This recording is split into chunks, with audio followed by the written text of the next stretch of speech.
तर आपण एक कॉन्सेप्ट बघणार आहे. ती कॉन्सेप्ट खूप महत्त्वाची आहे. मग कोणती ती कॉन्सेप्ट आहे? तर सहसंबंध अभ्यास. सहसंबंध अभ्यास ही एक कॉन्सेप्ट आहे. याच्यावर उपयोजनात्मक प्रश्न, उदाहरणादाखल उदाहरण दिलं जातं आणि मग हे असं असू शकतं का, असं देखील विचारलं जातं.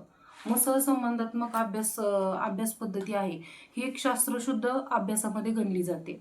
सहसंबंध अभ्यास पद्धती ही शास्त्रशुद्ध अभ्यासामध्ये गणली जाते. दोन किंवा अधिक चल म्हणजे सहसंबंध अभ्यासामध्ये दोन चलांचा संबंध येतो. दोन चलांचा अभ्यास असतो त्याच्यामध्ये. सहसंबंध हे संख्याशास्त्रीय साधन म्हणून वापरलं जातं. सहसंबंध अभ्यासामध्ये दोन चलांचा अभ्यास केला जातो आणि त्यांच्यामधला सहसंबंधाची पडताळणी केली जाते. मग दोन चलांमधील संबंध मोजण्यासाठी जी पद्धती वापरली जाते त्याला म्हणायचं जी संख्याशास्त्रीय पद्धत मोजमापासाठी वापरली जाते तिला म्हणायचं सहसंबंध अभ्यास. मग आता हे परस्पर अवलंबनावर अवलंबून आहे. म्हणजे दोन चलामध्ये परस्पर अवलंबन असल्याचे म्हटले जाते आणि त्यालाच काय म्हटलं जातं, सहसंबंध असतं असं म्हटलं जातं.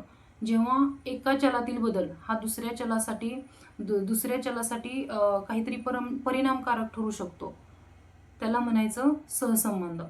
मग तो परिणाम चांगला पण असेल आणि वाईट पण असेल. मग आता त्याची उदाहरणं, आता सहसंबंध गुणांकाचे मूल्य जे असते ते मायनस आणि प्लसमध्ये असते. म्हणजे -1.00 प्लस 1.00 याच्यामध्ये ते सहसंबंध मानला जातो. दोन चलांमधला सहसंबंध वापरण्यासाठी ही पद्धत वापरण्यासाठी मायनस आणि प्लस या दोन चिन्हांच्या चलांमधील सहसंबंध ज्याचे साधर्म्य स्पष्ट करतं हे. मग आता त्याचे प्रकार किती आहेत? तर सहसंबंधाच्या अभ्यास पद्धतीचे प्रकार 3 आहेत. त्याचे प्रकार 3 आहेत. पहिला आहे धन सहसंबंध, दुसरा आहे ऋण सहसंबंध आणि तिसरा आहे शून्य सहसंबंध. आता आपण याच्याबद्दल एक उदाहरण आणि त्याची एक व्याख्या असं बघूया म्हणजे तुमच्या लक्षात राहील. आता धन सहसंबंध आहे याच्यामध्ये काय होतं तर दोन चलांचे बदल हे एकाच दिशेने घडतात. दोन चलांमधील जे बदल आहेत ते एकाच दिशेने घडतात. आणि धन सहसंबंधामध्ये काय होतं, गुणांकाचं मूल्य जे आहे 0.00 ते +1.00 याच्यामध्ये असतं. पण इथं प्लस आहे, ध्यानात ठेवा. का तर इथं धन सहसंबंध आहे आणि याच्यामध्ये बदल जो होतोय माणसाच्या वर्तनात असेल कशातही, तो वर्तनाचा बदल हा एकाच दिशेने होतोय. म्हणजे चांगला तर चांगला, वाईट तर वाईट असा बदल होतोय. म्हणजे चांगला वाईट किंवा असा नाही बदल होत. एक तर झाला तर दोन्ही चलांमध्ये चांगला बदल होतोय, नाहीतर दोन्ही चलांमध्ये वाईट बदल होतोय. त्याला म्हणायचं धन सहसंबंध. दोन्ही चलांमध्ये समान बदल होतो त्याला म्हणायचं धनसंबंध. आता याचं एक एक्झाम्पल घेऊया. समजा सराव आणि प्रत्यावाहन गुणांक हे आहे त्याचं उदाहरण. आता तुम्ही म्हणाल प्रत्यावाहन म्हणजे काय मॅडम? तर प्रत्यावाहन म्हणजे आठवणे. या कॉन्सेप्टवर तुम्हाला प्रश्न 100% येतो TETला. प्रत्यावाहन म्हणजे काय? प्रत्यावाहन म्हणजे आठवणे. म्हणजे तुम्हाला एखादी गोष्ट आठवते का? आता मी तुम्हाला उदाहरण दिलं धन सहसंबंधाचं की सराव आणि प्रत्यावाहन हे दोन चल आहेत. सराव हे एक चल आहे आणि प्रत्यावाहन हे एक चल आहे. आता प्रत्यावाहन म्हणजे काय? त्याचा अर्थ काय? तर आठवणे. एखादी गोष्ट आपल्याला आठवणे. मग सराव, आता एखाद्या गोष्टीचा आपण दररोज सराव केला तर ती गोष्ट आपल्याला आठवणार. म्हणजे एकाच दिशेने दोन प्लसमध्ये बदल झाले. म्हणजे सराव केल्यामुळे आपल्याला ती गोष्ट आठवली. जर सरावच केला नाही म्हणजे त्यांचा बदल कसा झाला? एकाच दिशेने झाला. परंतु जर सराव केला नाही त्याचा बदल या दिशेने झाला आणि मग सराव न केल्यामुळे ती गोष्ट आठवणार पण नाही. की असं होईल सराव केला नाही तरी पण सगळं आठवलं? तसं नाही. जर सराव नाही केला तर ती गोष्ट आपल्याला प्रत्यावाहन पण होणार नाही. म्हणून त्यांचा बदल देखील एकाच दिशेने होईल. म्हणून धन सहसंबंधामध्ये काय आहे की एकाच दिशेने दोन्ही बदल होतात. आता दुसरा आहे ऋण सहसंबंध. आता ऋण सहसंबंध काय आहे तर दोन्हीही अगदी ऑपोजिट साईडला, म्हणजे एक चल ह्या साईडला जाईल, दुसरं चल ह्या साईडला जाईल. आता याच्यामध्ये एवढंच महत्त्वाचं आहे, एवढं ध्यानात ठेवलं तरी तुम्हाला चालेल. मग आता त्याचं उदाहरण काय किंवा त्याचं गुणांकाचं मूल्य काय आहे तर 0.00 ते मायनस, बघा ऋण आहे, -1.00 याच्यामध्ये हे गुणांकाचं मूल्य असतं. आता याचं उदाहरण द्यायचं म्हणलं तर काय, व्यायामाचे प्रमाण आणि शरीरातील मेदाचे प्रमाण. आता तुम्ही लक्षात घ्या, व्यायाम केला तर काय होईल? व्यायामाचं प्रमाण जर वाढवलं आपण तर काय होईल? शरीरातील मेदाचं प्रमाण काय होईल? कमी होईल.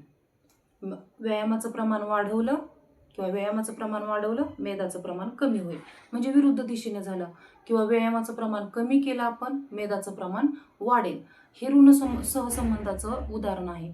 म्हणजे एक वाढला तर दुसरा घटतोय, दुसरा वाढला तर पहिला चल घटतोय, असं होतंय. म्हणजे दोन चलामध्ये ऑपोजिट क्रिया घडत असताना आपल्याला ऋण सहसंबंधामध्ये दिसतं. आता तिसरं काय आहे? शून्य सहसंबंध. जेव्हा एका चलातील वाढ किंवा घट ही एकमेकांवर काहीच परिणाम करत नाही.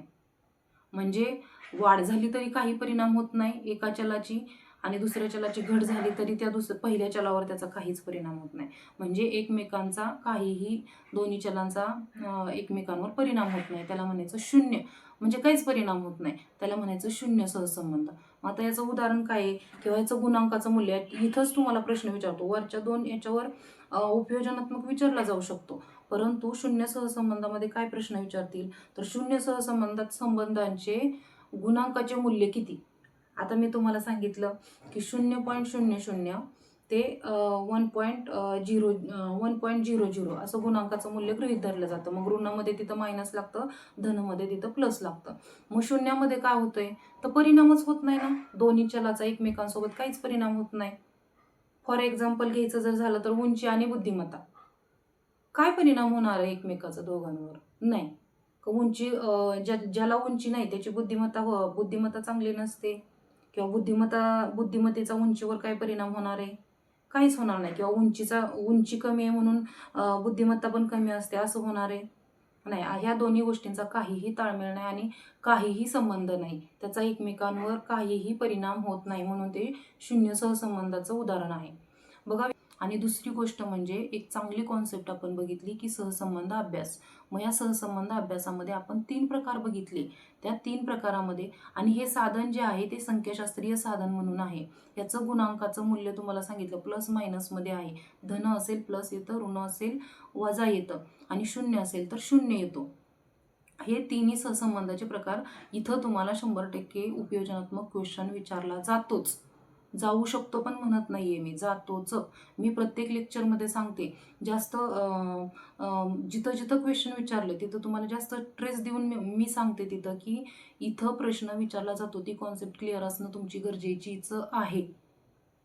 आणि असंच माझ्यासोबत माझ्या चॅनलसोबत कनेक्ट राहा. तुम्हाला जर माझ्या ग्रुपला, व्हॉट्सअप ग्रुप काढलेला आहे मी, एक मोफत मार्गदर्शन म्हणून TETसाठी, तर त्या ग्रुपला, व्हॉट्सअप ग्रुपला जर तुम्हाला जॉईन व्हायचं असेल तर मी याच्या डिस्क्रिप्शन बॉक्समध्ये व्हॉट्सअप ग्रुपची लिंक टाकत आहे. तर आणि त्या ग्रुपवर मी हे लेक्चर झालं की तिथं ज्या नोट्स आहेत माझ्या, त्या नोट्स देखील त्या टॉपिकच्या मी अपलोड करत आहे. तरी त्या ग्रुपला तुम्ही जॉईन व्हा आणि चॅनलला नक्की सबस्क्राईब करा. तुमच्यासाठी मी 6-7 पुस्तकं यूज करून त्यातून नोट्स काढून तुम्हाला मी शिकवत असते. मग तुम्ही निदान सबस्क्राईब आणि लाईक तरी करूच शकता. धन्यवाद.